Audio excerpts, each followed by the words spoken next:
अॼु छो त पहिरीं रमज़ान मुबारक जी सहरी आहे।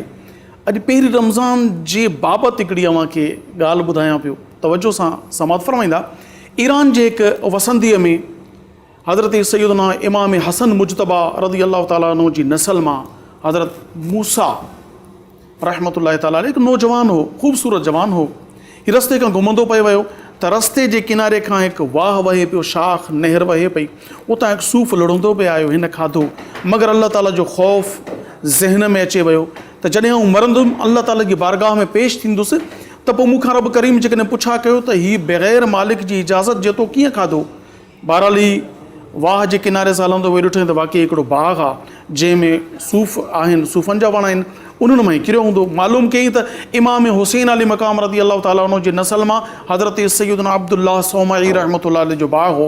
ही विया साईं मां ग़लती में आवां जो, हालांकि लुक़्ते जो हुकुम में उलमा साहब लुक़्ते जो हुकुम में उहो किरियल शइ हुई, मगर उनजे बावजूदि उन्हनि उहा शइ बख़्शराइण चाहिए। हीअ उनजी तक़वा हुई।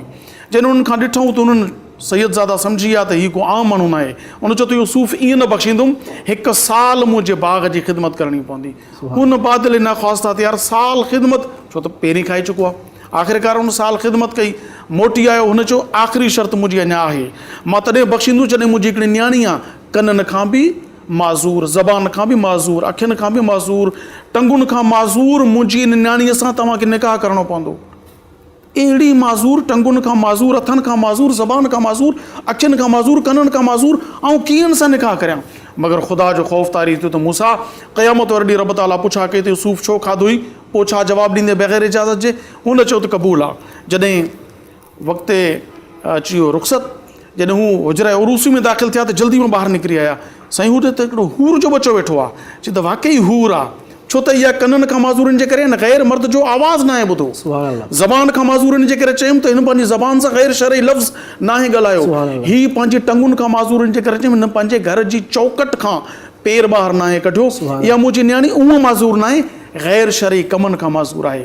नाज़रीन, अव्हांखे ख़बर आहे जॾहिं हेॾा इमाम हसन मुजतबा जी औलाद मां नौजवान एॾो ख़ुदा जो ख़ौफ़ रखण वारो जेको सूफ़ बख़्शराइण जे लाइ 1 साल बाग़ जी ख़िदमत करे, ऐं अहिड़ी न्याणी जेका टोटल जी टोटल पाक बास पाक दामन हुजे, बीबी उमुल ख़ैर फ़ातिमा, उन जो जॾहिं मिलाप थिए थो, निकाह थिए थो, त पोइ औलाद कहिड़ी पैदा थी। जीलान शहर में जॾहिं हीउ ॿारु पैदा थिए थो, इन जो नालो अब्दुल क़ादिर।